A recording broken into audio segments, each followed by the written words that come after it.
that being said, I'm going to go ahead and call this meeting to order. And, thank you. 6:01. And with that, I would like, Sammy, would you like to lead the invocation, if you don't mind? We're going to go ahead, and Sammy's going to lead us in the invocation. Please stand. If you will bow your heads. Heavenly Father, we thank you for this beautiful day. We thank you for all the blessings that you give us each and every day. We pray for you to watch over us as we do the business of our city, for us to always be mindful of the best things for all the citizens. Take care of us, and Lord, we pray now for Israel and for all the things that are going on over there. In Jesus' name, amen. Amen. Pledge allegiance, please.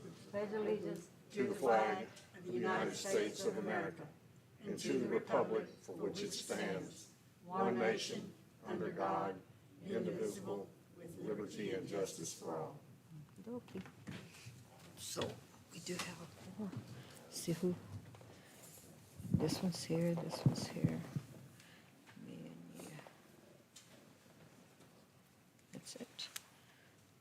Okay. So, moving right along, do we have any citizens' comments? I didn't get any. Did y'all get anything? No? No citizens' comments. Okay. With that, we're going to go ahead and move to the regular session to consider and take in action on the approval of the minutes for September the 14th. I move we accept the minutes as Sammy. received.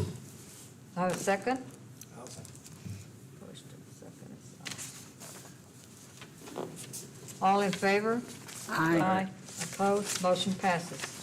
Okay, now we have the building official presentation. Please, ma'am. Thank you, ma'am. I'm going to give the presentation from this chair because I don't have the clicker for the one. Oh, you didn't find it? I couldn't find it, sorry. Here we go.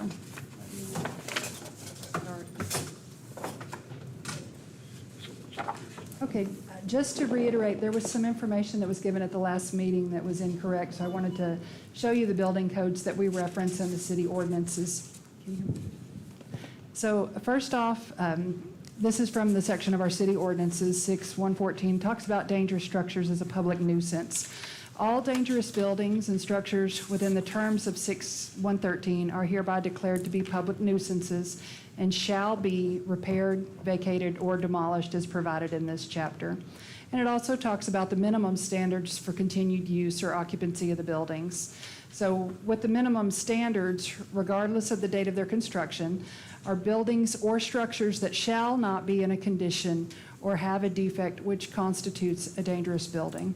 So all throughout our code, you'll see may or shall. Shall means they must not. May means you can or cannot. It gives you an option. But when it says shall, then we cannot allow them to remain in a defect that constitutes a dangerous building or structure. There we go. So one of the comments that was made at the last meeting was without expense to the jurisdiction. Several sections of the International Property Maintenance Code, section 106.3 and 105.2, talk about required testing and inspections. And the code official shall have the authority to require tests to be made as evidence of compliance without expense to the jurisdiction. There was a statement made earlier that would be required to be at the expense of the city, and that was incorrect. Required engineering evaluations, 2015 International Existing Building Code, 907.4.1 also talks about an engineering evaluation and analysis that establishes the structural adequacy of the altered structure shall be prepared by a registered design professional and submitted to the code official. We do really rely on the registered design professionals, which are normally architects and engineers, to make those types of determinations, and then we require that they submit a copy to the city. Building repair, occupied or unoccupied. The authority to require repairs is not dependent on whether a building is occupied. That statement was made at the last meeting as well. Several times throughout the code, it talks about the structural integrity of the building. It does not say whether that building is occupied or unoccupied. The interior of a structure and equipment therein shall be maintained in good repair, structurally sound, and in a sanitary condition.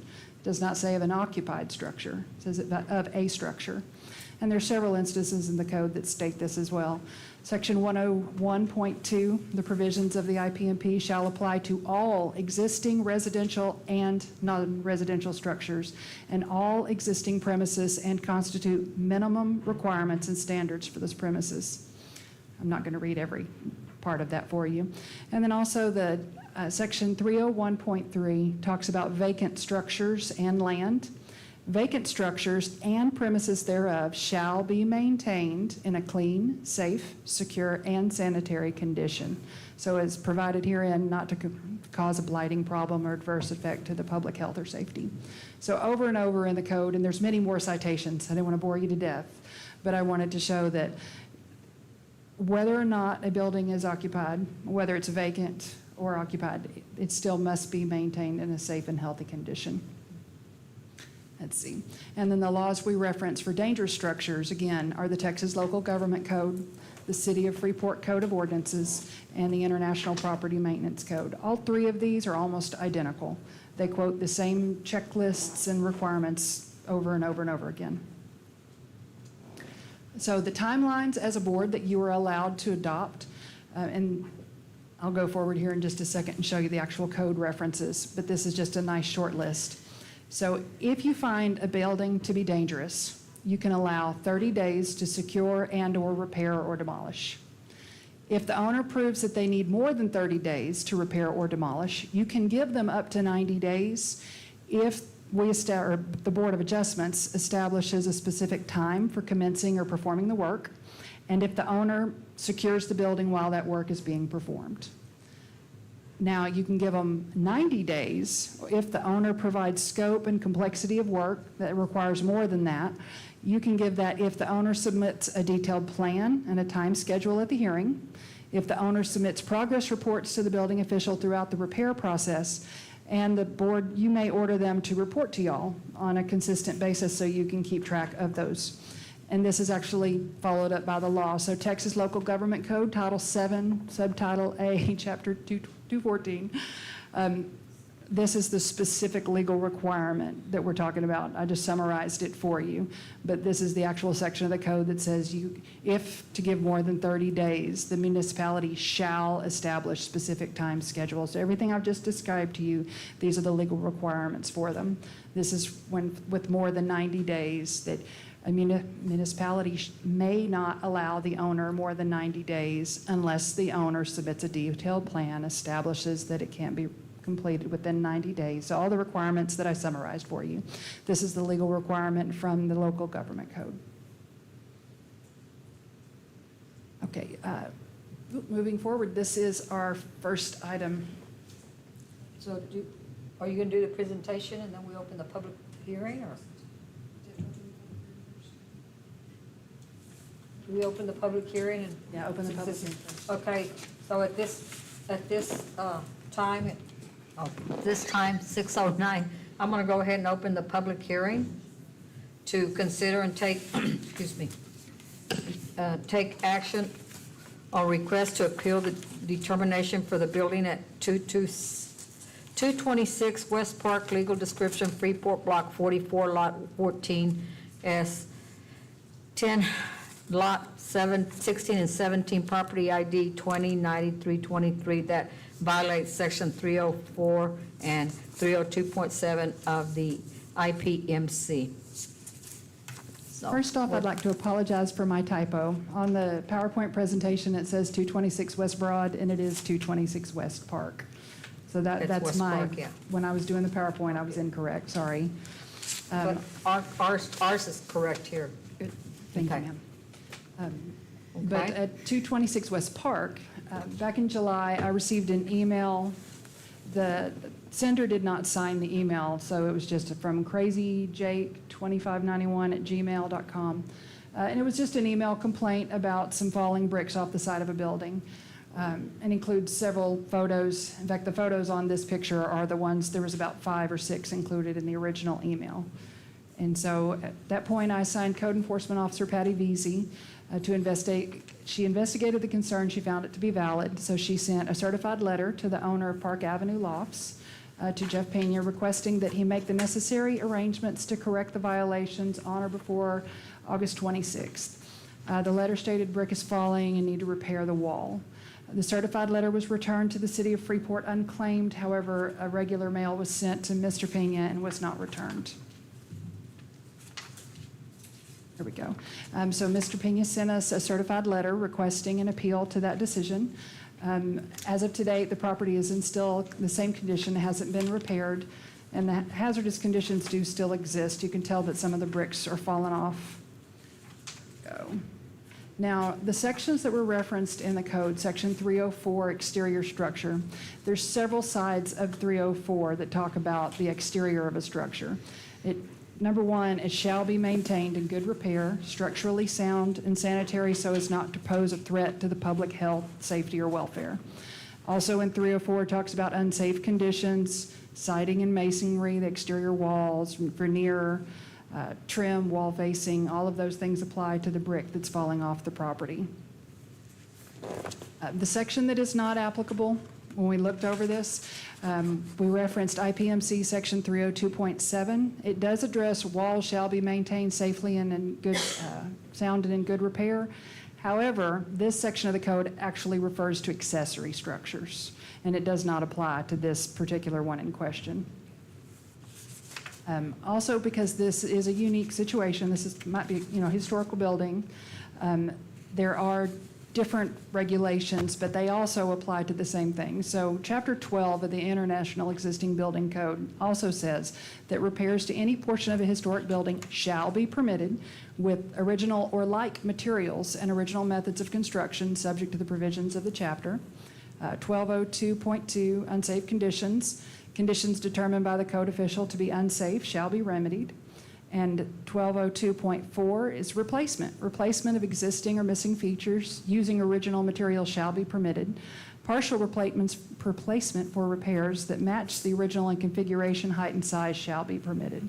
So just because it is a historical structure, that means it still is required to be repaired when there's a dangerous condition that exists. And you can see these pictures are from today, and it still exists in the same condition that it was. So staff recommendation is to deny the appeal of section 304, and we request the board issue a repair order to repair that condition. But we are recommending to approve the appeal of 302.7 because that section noted was for an accessory structure, so he should not have to obey that section of the code. That was inapplicable. At this time, we'd like to welcome any citizen comment. Does the board have any questions, any concerns, or do we want to wait until we? Huh? Are you ready? Jeff, Mr. Pena, would you like to come up to the podium, please? Good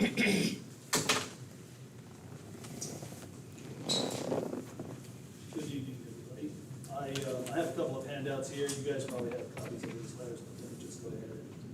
And I wasn't sure how many board members were going to be present tonight, but I made 4 copies for you guys to share. Yeah, when you go back up there. Your mic's not on. I don't know if the attorney needs to see one. Yeah.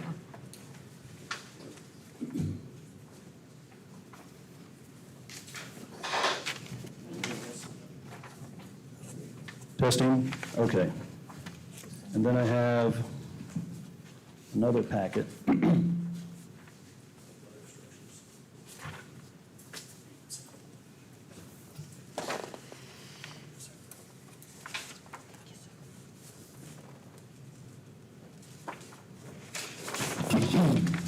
So I wanted to first thank everybody for coming out here tonight. I know there's a lot of stuff going on in the rest of the city here, and the holiday festivities over at River Place are going on, so appreciate everybody taking some time out here tonight.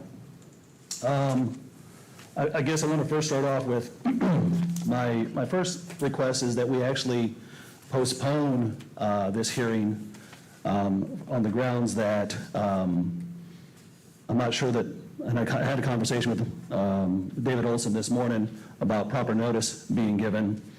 And so that still remains in question. I'm not sure that that has been clarified. It certainly has not been clarified as of this morning. And the second item I have is that on my note, I basically asked what the, my response to the code department was back in July, was to provide me an opportunity, I asked them to send me additional information on two things. Number one, what the appeal process was and is, as well as what specifics to the IBC code that they were identifying was actually being applied to me. We just found out that the, was it 302.7 with the accessory building was not even valid yet. That went out. And a lot of stuff was just hurried, seemingly, and rushed, and I never got that response. I did get the letter in the mail in July, and I replied to that letter via email, and my request was, can I have the specifics as to what exactly I am being accused of violating? And we talk about section 304, per the letter on that sheet that's got the yellow highlight, it just says 304. But section 304 is like 2 pages long, and I'm not given any specifics on which provisions I'm violating, so I'm not really sure which provisions I need to be preparing to respond with and or try to repair, and for that matter, dispute, and of course appeal. So again, I'm thinking that this is just rushed. I didn't get the information, and so I'm asking that we can just postpone this because I'd like the opportunity to prepare better, to actually answer and address the concerns. And I know Ms. Roman had gone through some of the details here tonight. Doesn't really give me a fair chance to try to respond, and I don't know how much more time we can actually move this to, maybe to the next meeting or have a special meeting here in a couple of weeks. I'm not sure what the notice is, but certainly I'd like to be afforded enough time to try to remedy this with Code Department. But I was hoping here tonight that I would at least share with you that wasn't given proper notice, and I'd like an opportunity to have a fair chance to respond. And I also went ahead and provided the letter that was received here recently in the last testing. A copy of the letter that was received recently in the last week and the last weekend from residents in the downtown area and also owners of the downtown buildings. There's problems with it. Trade with me.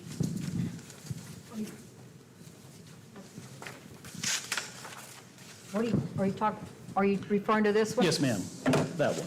And there's problems with that letter seemingly as well. You know, two months go by and then bam, we get this letter in the mail just last week. And for those who were not home, got it over the weekend. And it's, number one, it's not even on the city letterhead. It's incoherent and confusing because there was language about accessory buildings, and residents were asking me, hey, are they trying to demolish and condemn your building, or do you have an accessory building that we don't know about? And I was confused about it too. So again, the clarification on this, the second letter here is yet again a repeat of the first one. Just there's a lot of confusing information. I'd just like to get some clarification on that. And it seems random, and honestly that email seems suspicious, but I'm just trying to figure out what the process is, other than if some random, possibly bogus email or a random phone call gets made. Do we go through this process just unilaterally or reflexively, or is there a process that we take before we go into this? Or is it just, hey, we got a call, we're going in? And that's, you know, probably a discussion later on for council to consider, and for that matter, I'm hoping the board here will also consider. But simply a threat to fix with no clear reasons except general references to these IBC codes seems a bit unfair, and yet my building has been this way for almost 4 years now. There hasn't been any bricks falling. The structure on the building is fine. The brick was actually damaged originally from a cherry picker truck that was reversing on Broad Street, and that's what actually caused that brick to fall down. And so, you know, since that time, all the loose brick has been removed. No other brick has actually been falling from the building. The structure of the building is sound. It's a veneer and it's an aesthetic. And questions that have been brought up were, well, why haven't we fixed this? And it's because it's a 100-year-old building and we have a brick that is no longer made. And to get it made, when I looked into this about 4 years ago, the brick companies that I reached out to in the greater Houston and actually Dallas area had mentioned that this is going to have to be recast and it'll take 6 to 9 months. And that was pre-COVID. I haven't inquired since then what the requirements or the timetables would be here as of today, but I wanted to share with you that it is a very specialized brick. It would have to be recast. There is a 6 to 9 month delay on actually getting that brick made. Other bricks that would be similar in size would certainly not match the color, and for that matter, I'm not even sure if it's the same material. And so if we're really trying to match it, I'm hoping that that would also be considered at the future hearing if we were able to do that future hearing. And also it was informed to me here recently that there might be grant monies to help address the cost for that as well. And I'm not sure if the Board of Adjustments has any recommendations to me where to maybe possibly use the EDC grant money. I've been inclined not to use any public monies for any project simply because of the risk it poses for the cynicism about any elected official using public monies. So I've tried to steer clear of that, but if we can have a chance here to hear this and allow me to prepare for another hearing, I would appreciate it, and certainly have a project plan and possibly even a grant plan and get it resolved. And that's all I have at this point. Do you guys have any questions? Yes, I do. The original date that you received this letter was in July, Yes, ma'am. and you feel like this has been rushed? Well, the thing about it is that I asked for a response to that initial letter, and I never You got didn't that. include your thing asking for a response? No, and I saw that up here, and I'm sorry I didn't get a chance to print it out. Because that particular document was on this same shot, and I don't know if we have that screenshot to go back to that. I'm glad we have that.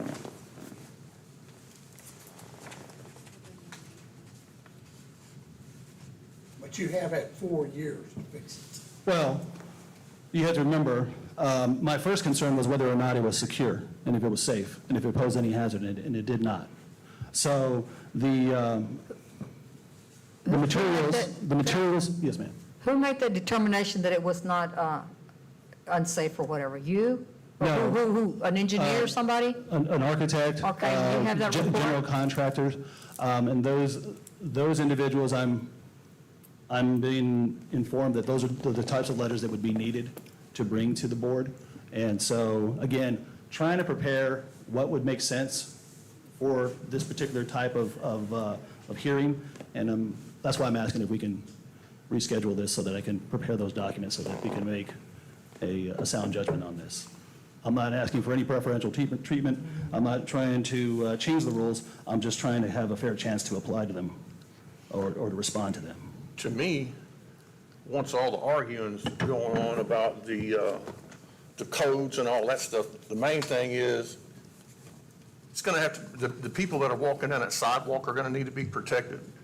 There's gonna have to be, I'm not sure where we're gonna go with this forward, but I know at least you're gonna have to have something where somebody can't walk underneath there, and that's not gonna be enough. You're gonna have to have some type of a netting up there, because I'd argue the point that those bricks are secure. So, I mean, now, if you're gonna have to have brick made and it's gonna take a lot of time or whatever, this would have to have something done where it would stand up to a storm. Sure. A good storm.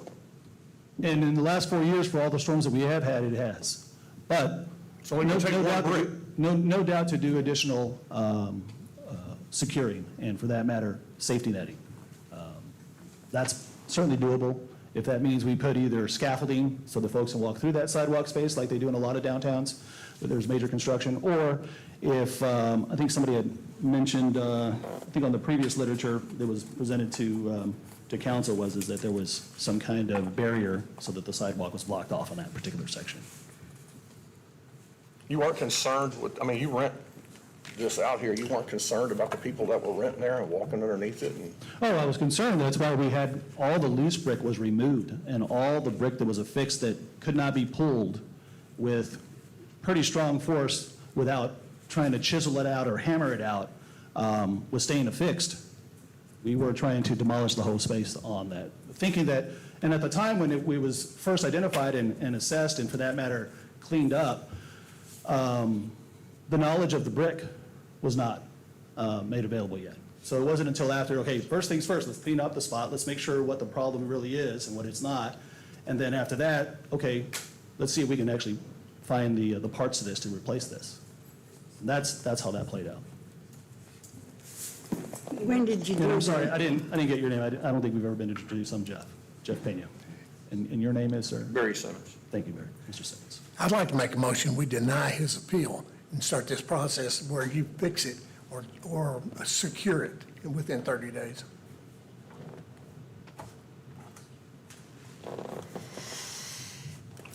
We're gonna have to have more to it than that, I believe, right? The appeal, denial, and then. We have to set the- deny the appeal And then first. set the date, how many days, and, okay. I want to make sure that I'm clear on my characterization of my letter.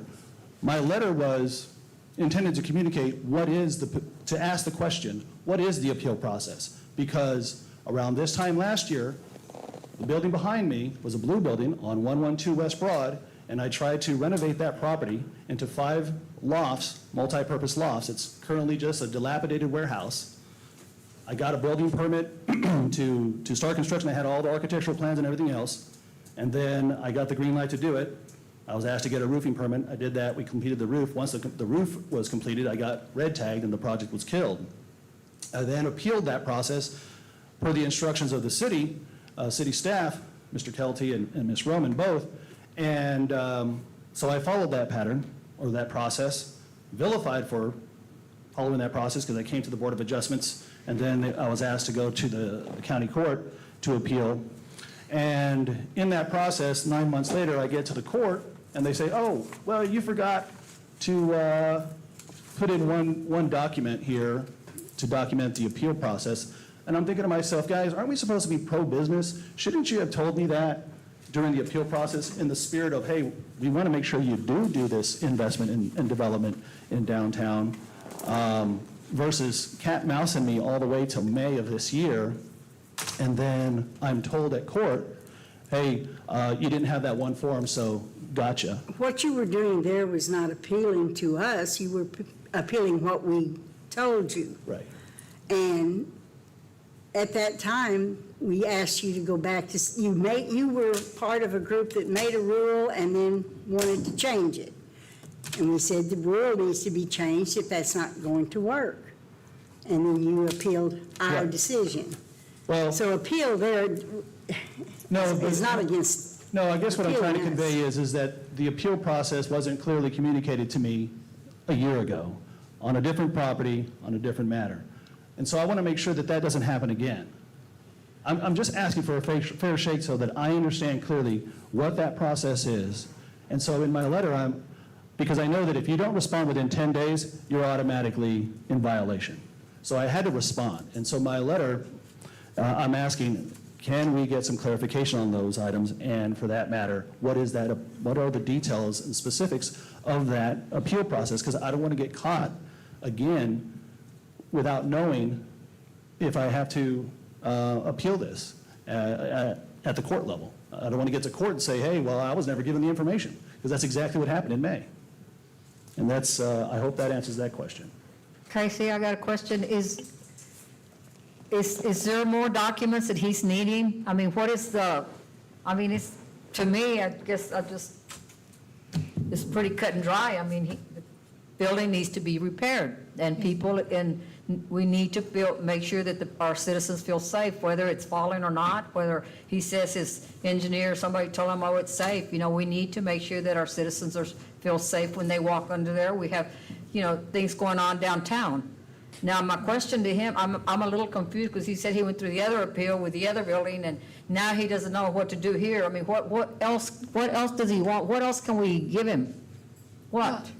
It's kind of like the timelines that I talked about in the beginning. You can do 30, 60, or 90 days with, a detailed timeline, similar to how you did with the theater. The theater, okay. If you want to give him 30 days to come back with, because he's actually correct. It's going to take a while to find bricks. Yeah, I accurate understand to that. do. Yes, yes, And so definitely. you can require that he come back in 30 days with a detailed timeline or with, the order form showing it's going to take 5 months to have this done. And then in the meantime, you can require that he secure the area, you go. with hazard cones. Is there a or however. timeline on that? Until, you can make that until it is repaired. I mean, you would. But it can as far happen as the- next week. As far as Next the month. netting and the barrier, Yeah. can we throw immediate in there? Yes, Immediately. and I would defer to the city attorney, but normally anything that's immediate and urgent, if you feel it's dangerous enough, you can do in less than 10 days. I mean, usually immediate as soon as possible. Well, I'm happy to help secure the space so that it doesn't pose any risk, certainly to the satisfaction of the board, any reasonable remedy, obviously.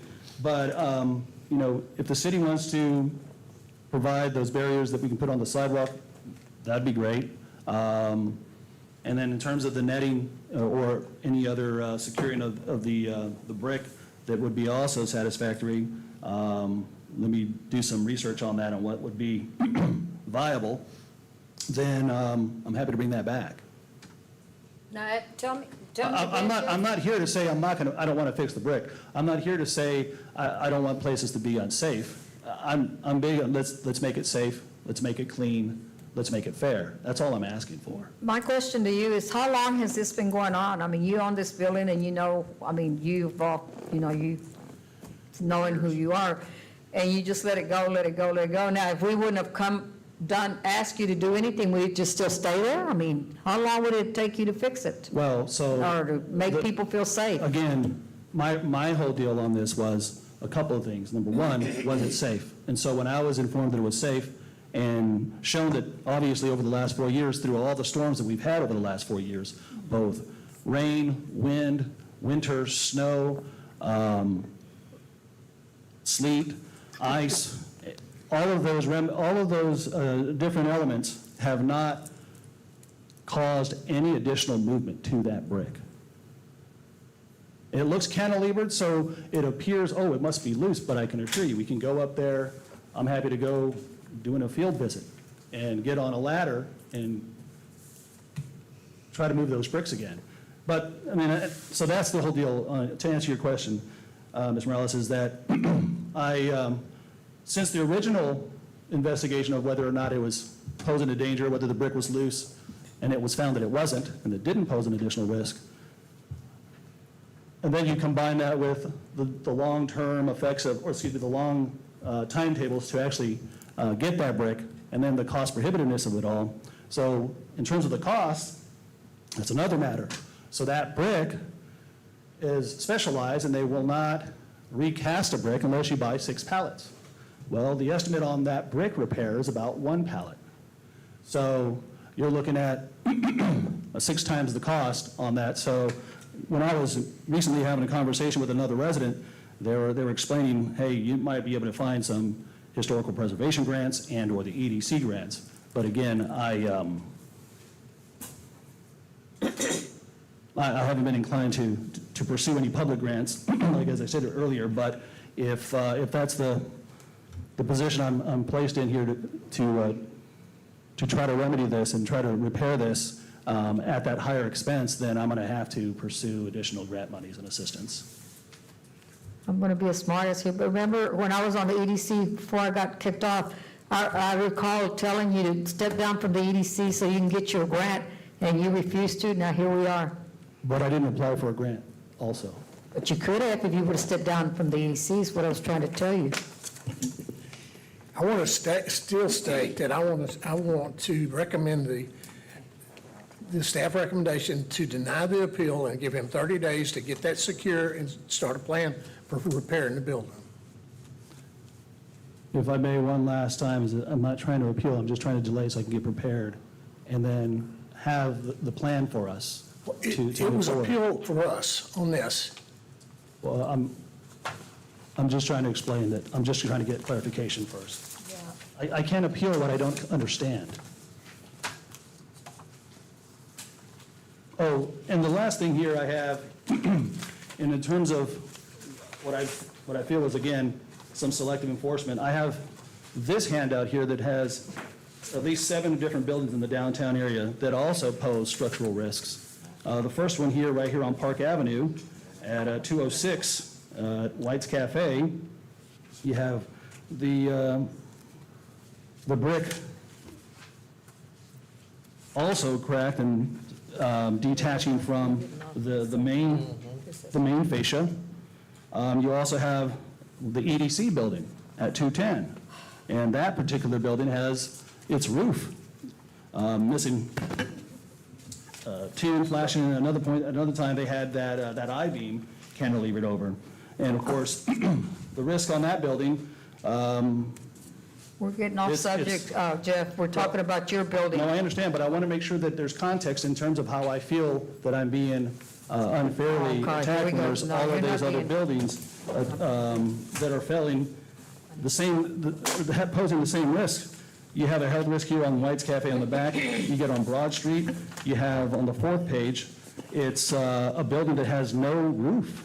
And you can see through the window how those walls are just standing really unreinforced by any kind of truss or bracing, and risk the same kind of imploding that the theater had ended up collapsing on.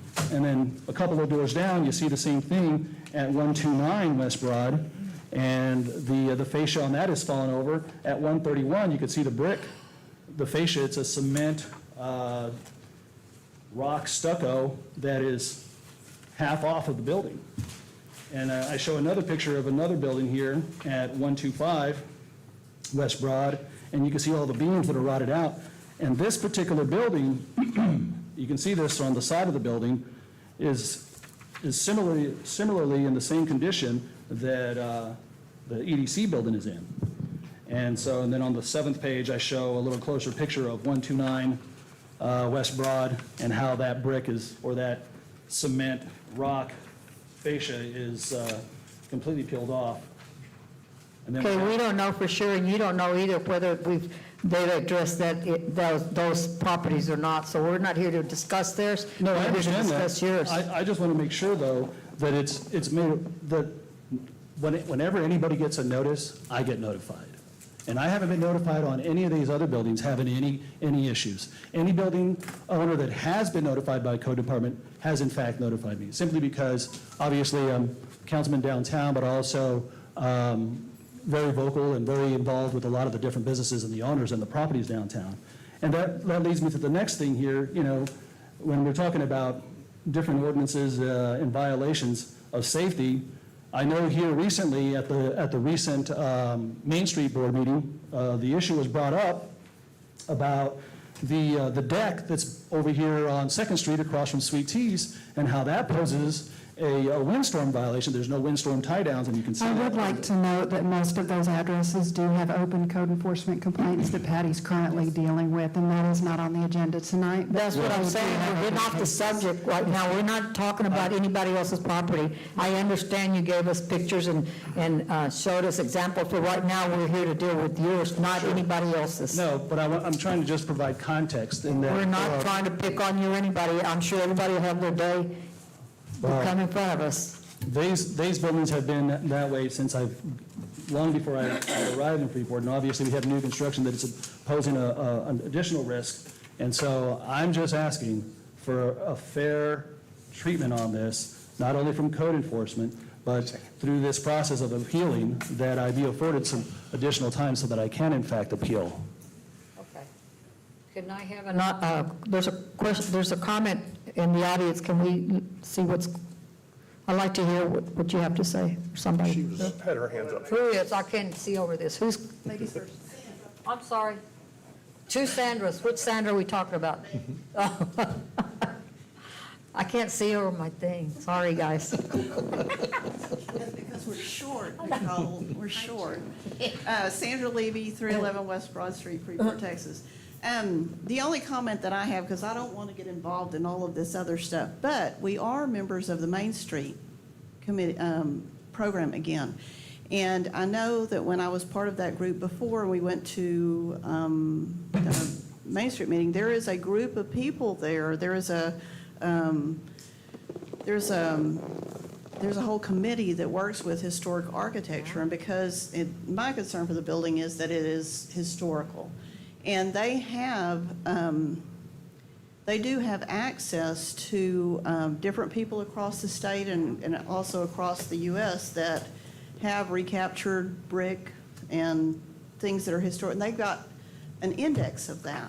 So perhaps we could get Anna involved and see if maybe we could work through Main Street and send maybe pictures or samples and see if we can find some of that.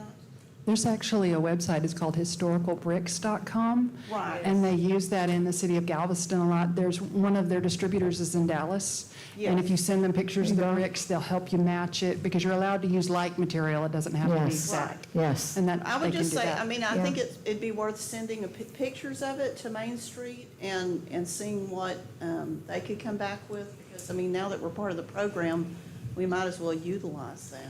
Yeah, But because Sandra, that should be Mr. Pena going to the Main Street. No, I agree with that. I'm just saying that that is something that's available to our town now. But I do know that it takes a couple weeks for them to get back to you, but I just would like to see it, repaired with something that looks, that looks. Absolutely. Not plywood. Yeah, because many years ago, when I was when I went to TML, I know that they have booths where they have those people there, because I talked to them about, and they were very well of our of what we had there, Well, yeah, the they've got- old past. Remember, you remember? Yeah, they've got a whole architectural Absolutely. group. And I just think it's real important I because we agree. don't have very many historical buildings. Absolutely. Yes, You ma'am. Okay. And if I can help. Well, maybe you can anything, help guide Jeff in the right direction. Yeah, I didn't. That'd be awesome. I didn't think about that until. Yes, ma'am. Thanks, Sandra, appreciate you. Okay, so, George. okay, yes, sir?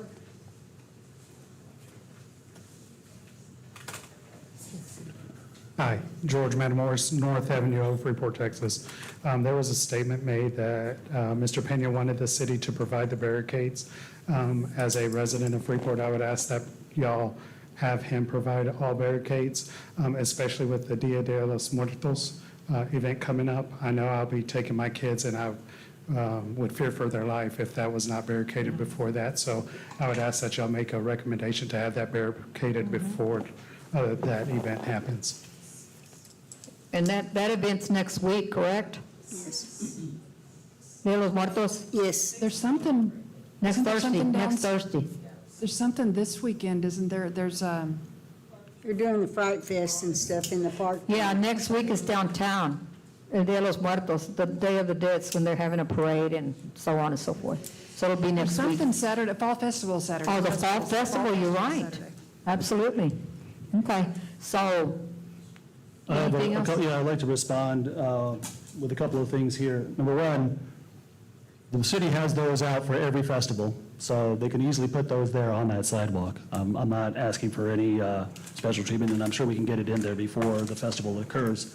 I'm hoping you guys would be willing to do that. I know that when other businesses in downtown were trying to have an Easter egg hunt, they put up a whole bunch of barriers throughout all of downtown and the perimeter streets so as to control traffic. I'm sure we have enough of those. If we can get those, I'm asking that we can do that, number one. Otherwise, I can certainly put a do not cross tape there, but I think those particular barriers that the city owns are a lot more visible and a lot more resilient to wind and/or for that matter, people messing with them. But I want to ask a question of the city attorney, if I may, to ask if I'm being notified about Section 304, but I'm not given any specifics except the whole chapter, how am I to know what provisions I'm violating except to be here at the day of the hearing And am I provided any relief to that? Or will that only be afforded me if I have to appeal? And, or for that matter, if we don't have an extended date? You really didn't have any idea what they were referring to by No, saying ma'am. this? It's a 2-page long chapter, and I was emailed this here, and I don't even begin to try to understand how, not only what the code enforcement is saying, or how it's being interpreted myself, but how the city's trying to interpret it, and which particular portion of it is. I mean, they might as well just say, hey, you violated the code book, figure it out, we'll see you on Monday. That to me is why I'm thinking, listen, guys, I need to know the specifics. I still don't even know the specifics. If you guys deny or don't want to reschedule this, then I'm going to be here in violation of a whole chapter that has so many various provisions that, again, I'm just asking that we have a fair hand on this. We can secure the sidewalk so that folks can walk safely through there. That's not the issue here. I'm just trying to make sure that we have the proper procedure and process in place afforded to everybody, myself included, fairly.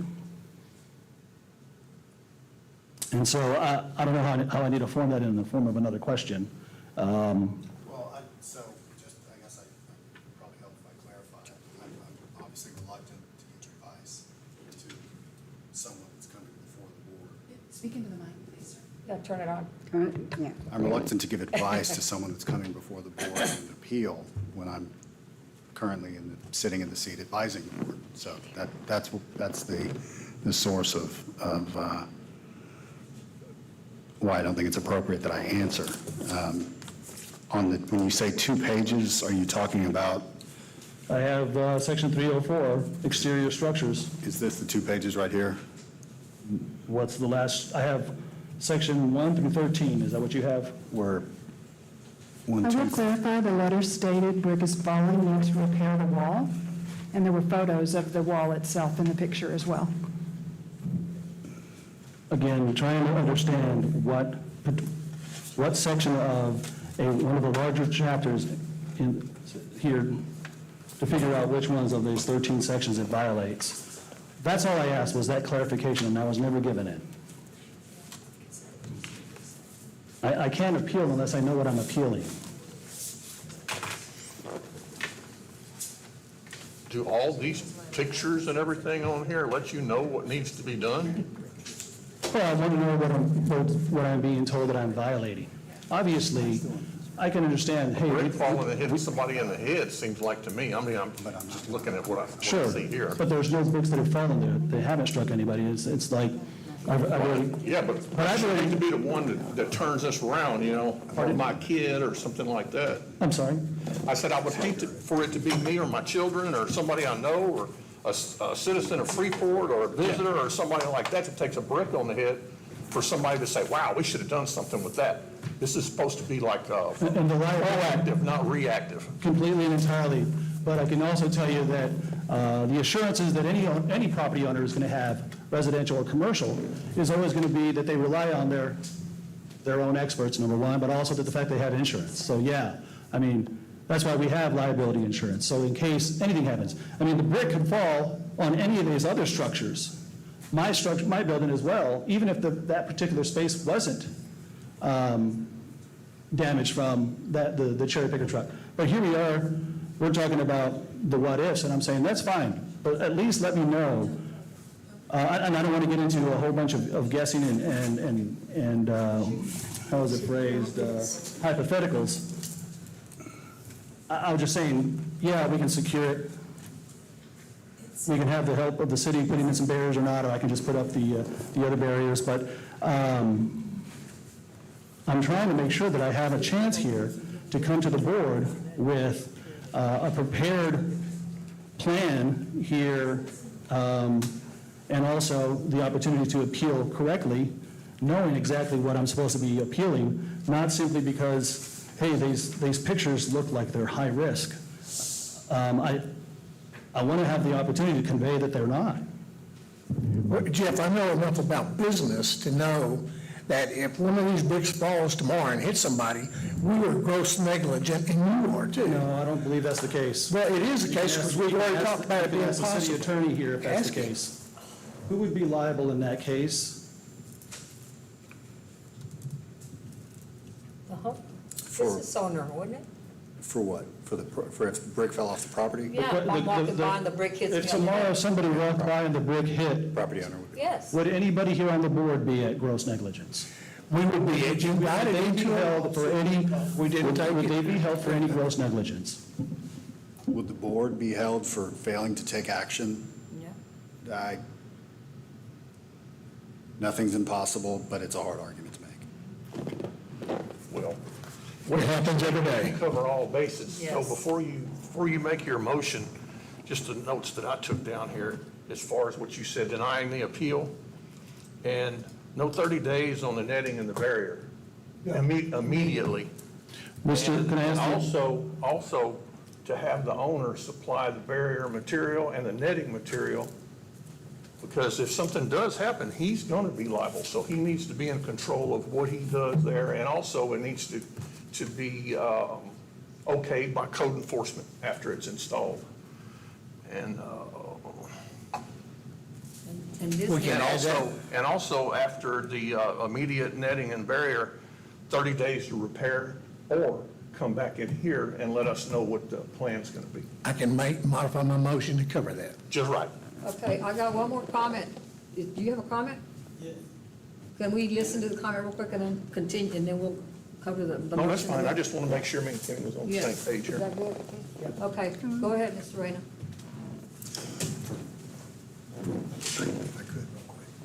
My name is Sam Reyna, and I reside at 2002 North Avenue G. Let's get back to the barricades. Now, to make this legal, those barricades needs to be approved by the city, okay? It's almost, y'all decided to go ahead and grant him that privilege to go ahead and barricade.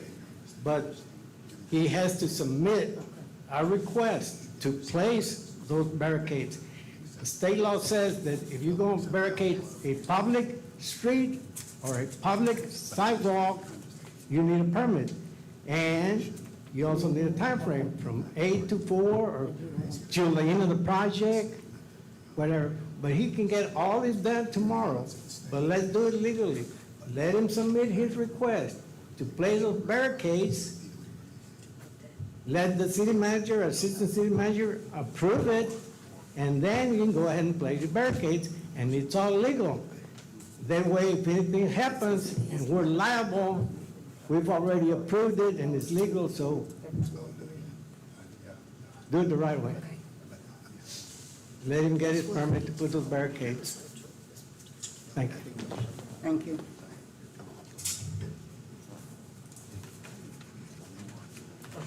I still stand by it. Okay.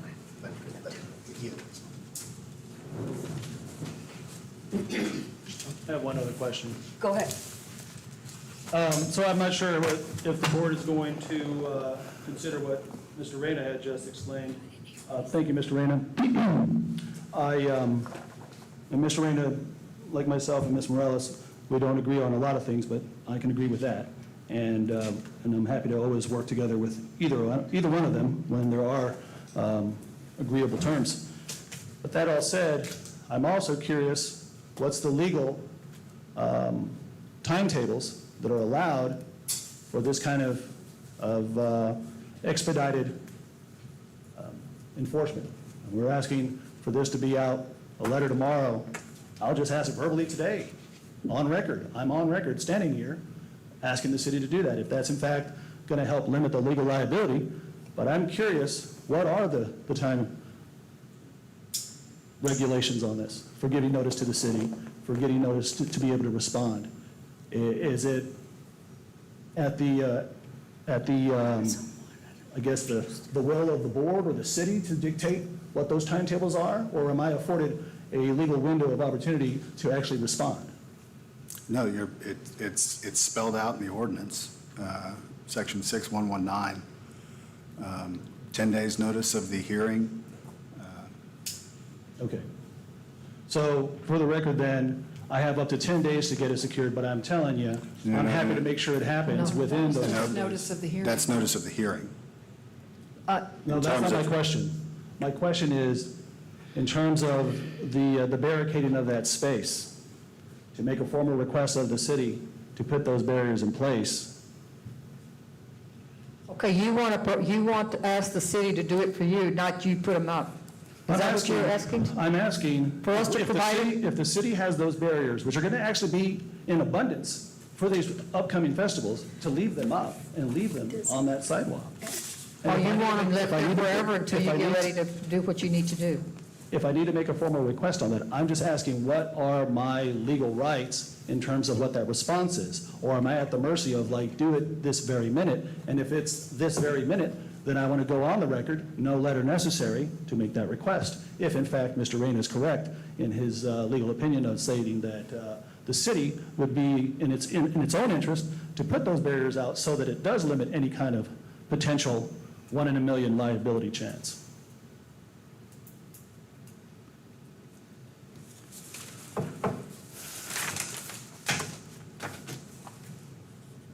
Are we waiting on that? You wanna- well- If the board determines it's a dangerous situation, the board can make, in its discretion, how quickly that remedy needs to be. Okay, and so that would be the Addressed. first question I'd have is, how quick are we looking?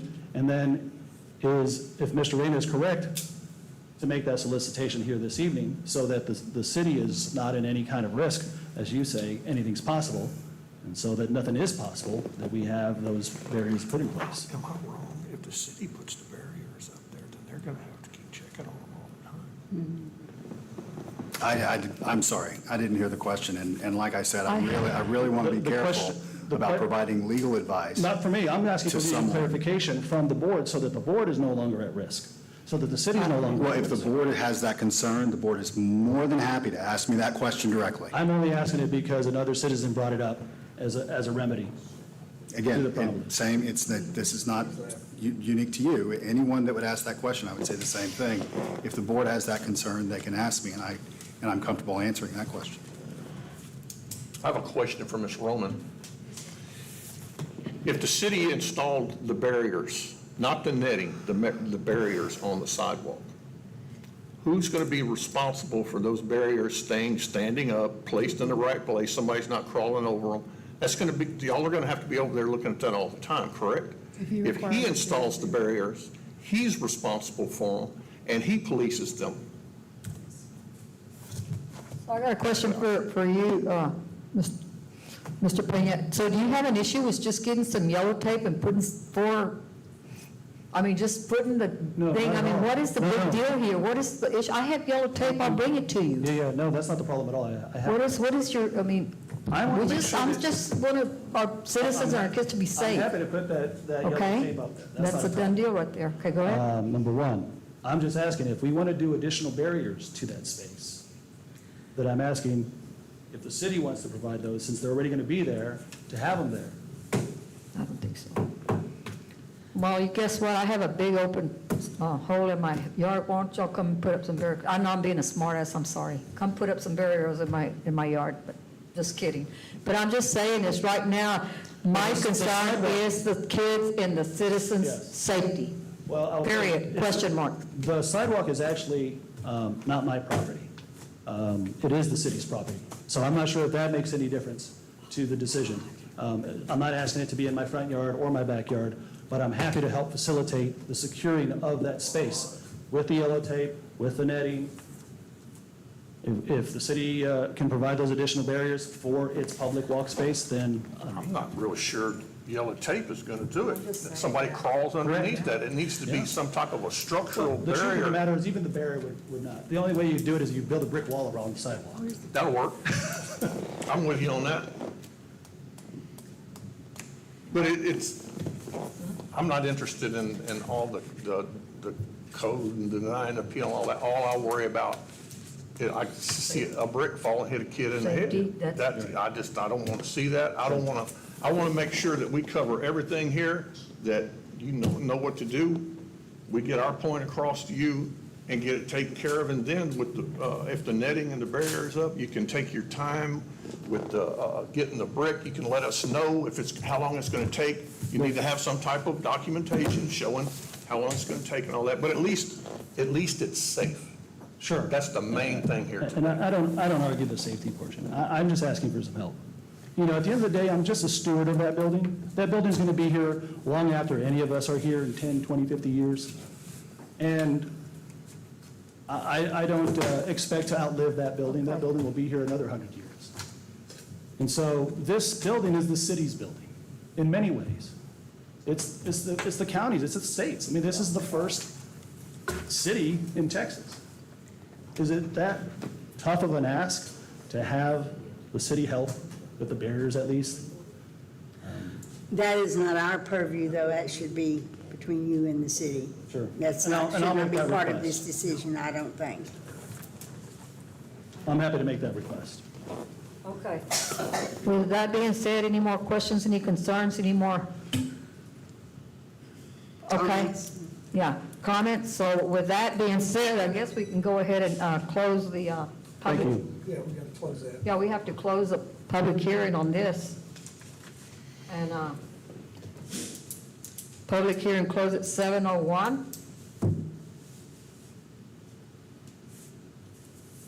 And then we need to take action for the 226 West Park. And, I made the motion. Now, we have to go ahead and vote. huh? We have to vote on his motion. Well, he hasn't gotten a second yet. I want to see what was your motion again?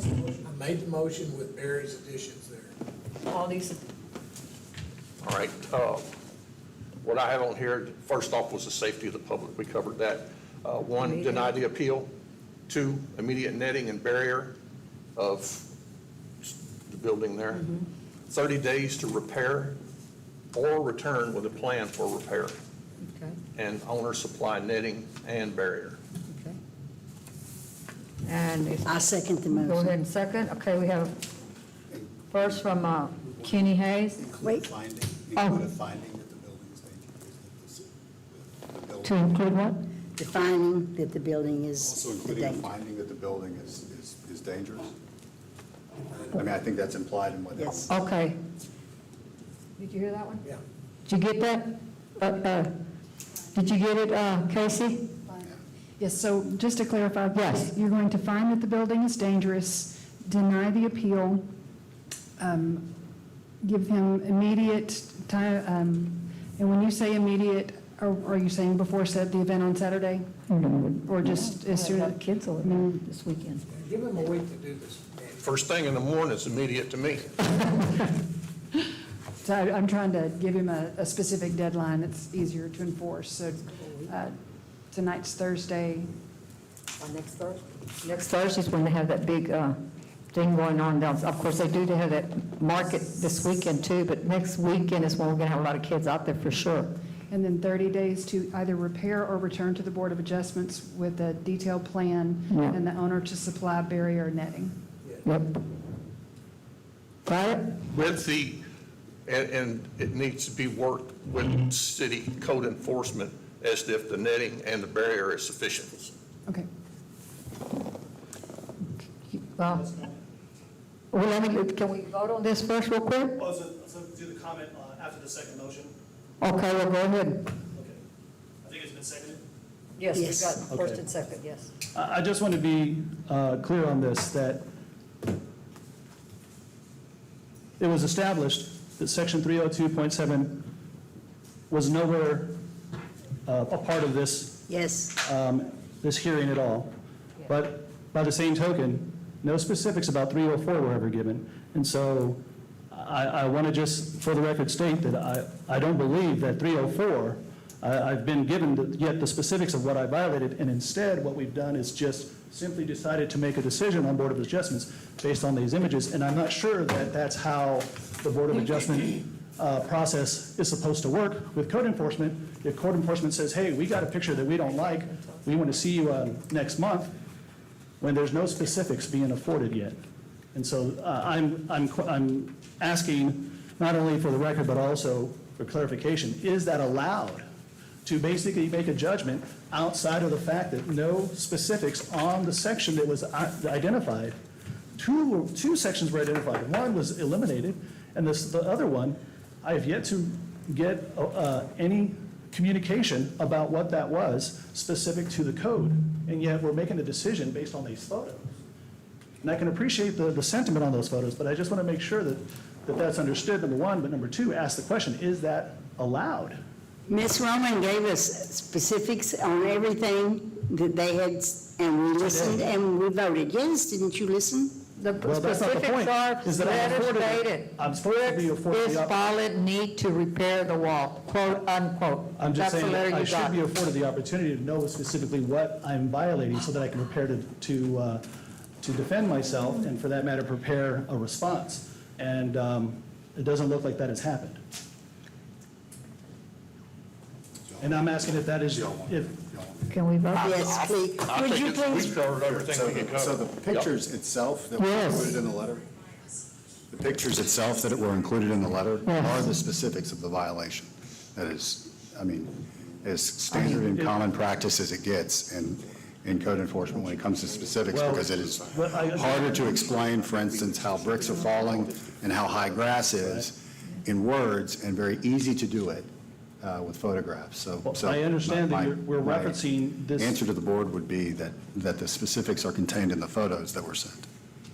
Okay, so that's the answer that we have from the city attorney, that the specifics are in the photo, and that I'm glad we have that on record. Thank you. Thank you. Okay, all in favor? Aye. Did not, oppose? Motion passes unanimously. And you got the specifics, right, Casey? Okay, so we can move on for the number, we've got what, number 4? Yeah. Let's see what we got, number 4.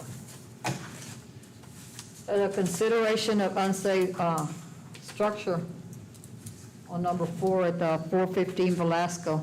So Stacy, you want to? Yes, ma'am. This is a vacant structure. I'm just running through the section. So on June 27th, we issued a stop work order on the structure. We couldn't tell if they were trying to repair it or tear it down, to be honest. It was wide open and people were going in and out. It's right down the road from a large church on Velasco. So we got a search warrant and we inspected it October 2nd. I declared it a dangerous building at that time. Like I said, it was wide open, and we sent certified notices to the owner. This is what it looks like inside. It's just wide open and stripped. Like I said, it was hard to tell if it was being repaired or just being torn down. There were a few pieces of new board in there. As we've talked about several times before, the International Property Maintenance Code has a very detailed checklist of what constitutes a dangerous structure, and this one does meet all of those. So number 1, talking about any door, aisle, passageway, stairway, exit, or other means of egress doesn't conform to the code. Obviously, it does not. Walking surface of any aisle, passageway, or other means of egress is so warped or torn loose or otherwise unsafe so as not to provide safe or adequate means of egress. There's no flooring, there's no exterior. You could tell it's been eaten up by termites. There's a lot of damage. Any portion of the building, structure, or appurtenance that has been damaged by fire, in this case, neglect, abandonment, vandalism, or any other cause to such an extent that it's likely to, or partially to completely collapse or to become detached or dislodged. You can see the decay as we go through the pictures. Any portion of the building, appurtenance or ornamentation on the exterior that's not of sufficient strength or is not so anchored, attached, or fastened in place so as to be capable of resisting the natural or artificial loads. You can see how most of the siding's not even in place and even the supports are spliced together. The boarding or structure are part of the building or structure because of dilapidation, deterioration, decay, faulty construction. The removal or movement of some of the portion for any other reason is likely or partially to collapse, or some portion of the foundation or underpinning is likely to fail or give way. As you see, there really is no foundation under there. Most of the boards are completely rotted away. The board or structure is clearly unsafe for use or occupancy. As you can see, that's my foot on the ground, and that is on bare ground. That's not a foundation. The building is neglected, damaged, or unsecured to become an attractive nuisance to children, We walked right in. It was not secured in any way. There was no lock on the door. You could crawl underneath the siding, actually. So any building or structure that's been constructed or exists in violation of any specific requirement or such building provided by the approved building or fire code of the jurisdiction or of any law or ordinance. And what I'd like you to note is how close this building was built. That's actually on the property line, not just way past the building line. Your building line would normally be about another 20 feet behind that. So if you'll remember with the non-conforming use, if something is over 50% damaged, it has to meet, all those current codes, which means building line setbacks, everything. So this is far over 50% damaged, as you've seen by the interior. So that alone, the fact that it is all the way up on the property line, they'd have to lift it, move it, redo it, and because it's more than 50%, that's why it meets that requirement. As you can see, also going through the checklist, a building that's used or intended to be used for dwelling purposes because of inadequate maintenance, dilapidation, decay, ventilation, mechanical, plumbing system, anything that's determined to be unsanitary or unfit for human habitation, it's likely to cause sickness or disease. Obviously, this is not fit for human habitation. The picture on the left is what's left of the bathroom. The picture on the right is a poorly installed water heater. And then again, item number 10, any building because of lack of proper fire resistance rating, your electrical system, your fuel connection, mechanical systems, this, determined to be a threat to the life or health. And as you can see, the wires are hanging. There really is no electrical. And the scary part is there was, let me see, is the electrical, I think was a gas meter still hooked up, Patty? I think the gas meter was still hooked up when we went and did this inspection. This talks about the section that I just talked about with nonconformities. So it is City of Freeport Code of Ordinance 155901E3. So should any structure be destroyed by any means to an extent of more than 50% of its replacement cost at the time of destruction, it shall not be reconstructed except in conformity with the provisions of this chapter. So what that means is even if they came to me for a remodeling permit, they wouldn't be able to. They would have to move it back and put it behind the building line and in the right place before they could even start to reconstruct it. So a quick question on that. So if some of these old houses have been here for years and years and years, and they're not on the line or whatever you're talking about, they would have to move it back. So you're telling me if you come to my house and you see that I've been there 70 years and that's the way it's been, it's always been there, if you can make me or ask me to move my house back because it's not in conformance with your new, any grandfather with whatever the rule was back then? I'm just curious. This one, I agree, it's right next to the highway. I I agree. always warn them about it, and I tell them, don't remodel more than 50% at a time. Do like one room at a time, one portion of your house at a time, because then it doesn't fall under the 50%. You're fine, it'll stay that way forever. Gotcha. But if it's ever damaged, like, the bad thing is like a hurricane comes through and knocks half your house down, well, then you couldn't approve the permit because it's more than 50% damaged. But just remodeling, like you said, leaving it there 100 years, as long as they don't remodel more than 50%, and I always warn people when they come in. If you're thinking about doing more than 50%, this could fall in, so you may want to just do half the house first, and they usually do. They'll do it in small sections, and then they're still within They the can do a code. room at a time, so to speak. Yeah, if you come get a permit for a room and then do one next year, and then slowly do your kitchen next year, you're fine, and you're within the codes. That house is actually on Fifth Street, isn't it? It's actually on Velasco. Well, I know it's on Velasco, but between Fourth and Fifth, it's to the right of the alley. Yeah, so if you're driving down Velasco heading from the bridge towards St. Mary, it's on your left-hand side. Yeah. That's what I'm saying, though, the alley runs between there for Fourth and Fifth. Because that house has been there all my life. Wow. Yeah. Yeah, we've got a lot of them like that, but like I said, as long as they don't remodel more than 50%, or it's not damaged, they're good. Any discussion? Yes, Jeff, could you come up, please? Yeah, on this particular property, I'm curious, were the owners notified Yes. Oh, yeah. and I just saw the floor. What I've seen in the city of Freeport is that when those floors are removed like that, it's because somebody's trying to do a remodel. Were they trying to do a remodel? Well, we posted a notice, a stop work order I think, 3-4 months before. We never got any contact from the owner. We sent them certified letters. We never got any contact from the owner. Was there ever any contact? No. They never contacted us. So we don't, the owners have no. Well, no we posted the recourse. notices on the front door of the structure. We posted in the newspaper. We sent them certified letters and no reply. But when you guys first were notified, there was work going on? It looked like there was, because someone had taken off the siding and it was wide open. And when we see work without a permit, they always stop and put a red tag on it, come in, get your permits. And So I'm surprised that when you guys found it and there was work obviously being done, that nobody responded to that letter to say, hey, yeah, we're remodeling this. Which I'm wondering now if they will be afforded an opportunity to appeal, or is this their only chance? This is their only chance, because like I said, we sent all the notices, posted in the newspaper, certified by law. I mean, this is when they're supposed to be here. And that appeal process, will they be sent that, or I guess this is it, right? So they don't get that opportunity? Yeah, the certified letter that we sent had all that in there. Okay. And I forgot to ask this, and maybe this is not part of this, or maybe it is in terms of appeals. When the board denies to either extend or appeal, will the resident or the owner of the property be given the details of what the appeal process to the Yep, hearing is? in the order, it does state, exactly what the order is, and that they do have the right to appeal. So can I get that in from you if I request that? Okay, I'll do that. Thank you, guys. Appreciate it. More comments? Any more comments, concerns? Back there in the back. Oh, gosh. What? I'm sorry.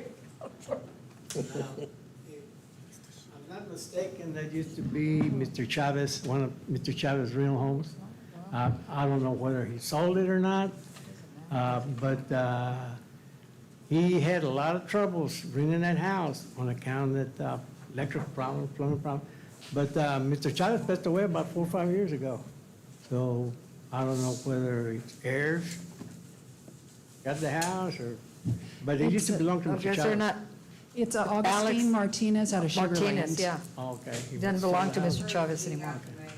Yeah, he's selling Yes, for it. I saw that. Okay, thank you. Okay, thank you. Any more comments, any concerns? Okay, so do I have a motion? Oh, I'm sorry, I had to close the public hearing at 7:17. And I have take action on the property at 415 Velasco, I'll make the motion, or demo. demo. Okay, Kenny makes the first. Second? I'll second. Okay, go ahead. Barry. All in favor? Aye. Motion passes to demo that property. Thank you very much. Oh, yeah. I'm sorry. How many days? 30. 30 days. 30? Huh? Is it 30 days usually the norm? Yeah. Yes, we have to give them 30, I think. Yeah, that's what I just wanted to make sure. Okay. First was Kenny Hayes, and the second was Take it while we still have an opportunity. Barry here, Barry, yeah. Because that's where you Got it? kind of caught. We do a 30-day minimum just to cover that appeal time. Okay. So, with that being said, do we have a motion to adjourn? Oh, I'm sorry. Did I miss the I get updates? to show you all the good work y'all done. I'm sorry, sweetie. Appreciate it. And I will say, I always say the good work, I mean Patty's Oh, good you work. didn't wait till Oh, because I you got she a see does question. work. Can I just ask a get to- quick question before Sure. we keep on? You know, this one letter that really confused me, that I was The so public upset notice? about? Is that what y'all normally send out in no letterhead, no nothing, just send this out to the We usually public? just forward the public notice that goes in the newspaper. We changed it up. It used to be a little bigger, so we condensed it. Yeah, but it doesn't have any kind of Freeport or no signatures. That's why, when we this can was change brought to that. my We can- attention, and then when Kelty tells me I'm not supposed to be, talking about it, I'm like, what am I supposed to say or not say? I don't know when people come and ask me about it. This is the first time I've seen this. And to me, it looked fake, because I didn't see no signatures, I didn't see no, City of Freeport, or it just didn't look legitimate to me, but this is what y'all normally send out? That is normal, and we can put it Wow. on letterhead, but yeah, normally it's exactly what we send to the newspaper, so we. Well, I send the same understand notice that, to but the- the resident, I don't know. Just- Yeah, That was the first time I've seen one, so. yeah, we can put it on letterhead, because. Make it a little more, you know, just to me, I don't know what anybody else thinks, but that's just a comment I would like to make, because I know I was very confused and The city manager's letter said he was going to try to notify us when they sent those out. so Perfect. We wouldn't get blindsided. yeah, because I remember calling you, we're like, I don't know. Okay, we got that covered. Okay, and just a quick heads up, we're going to probably have to have another meeting next month, because I think we have another appeal. I know, normally we have 3 or 4 months between meetings. It's the holidays, no, just kidding. I know. But anyway, quickly through your updates. And we, please. She's going to look up some dates before y'all end the meeting. Okay, so this one was 202 front, still have had no action from the owner. We've been talking to their attorney. They are still having a hard time even proving that they own the property. It's the 202 front. So we informed the owner, or the owner's attorney, Mr. Doug Colvin, thank you, that if he needed to come back before the board to ask for more time, because honestly, at this point, if they can't prove their ownership, then the next move would be demolition. So that's where we're at with them. 1130 West 9th came down, and a lot of very happy neighbors. The demolition crew did a great job. It's completely clean. Yes, that daycare is very happy next door. Also, this is in the process of being torn down. This is the one that is behind AR's, with that pool where they found the dead body. Yeah. Yeah, this is coming down right now.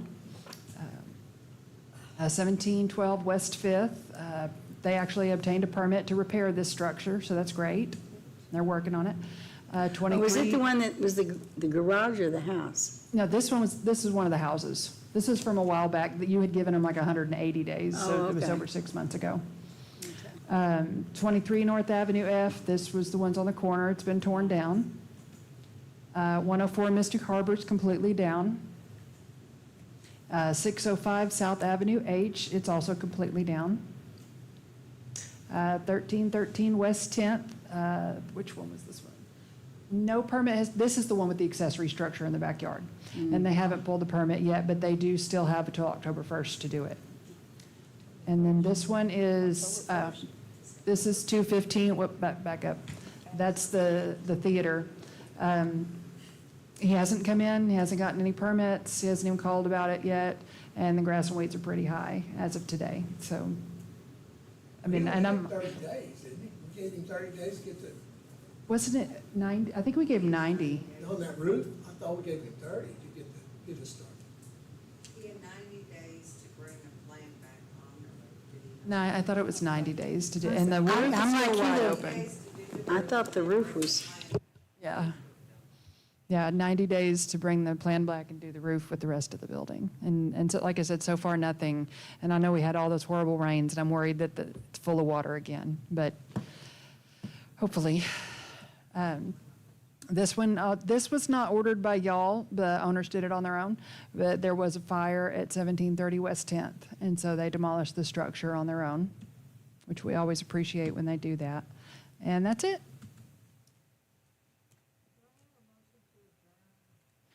Anybody? Thank you. Second? All in favor?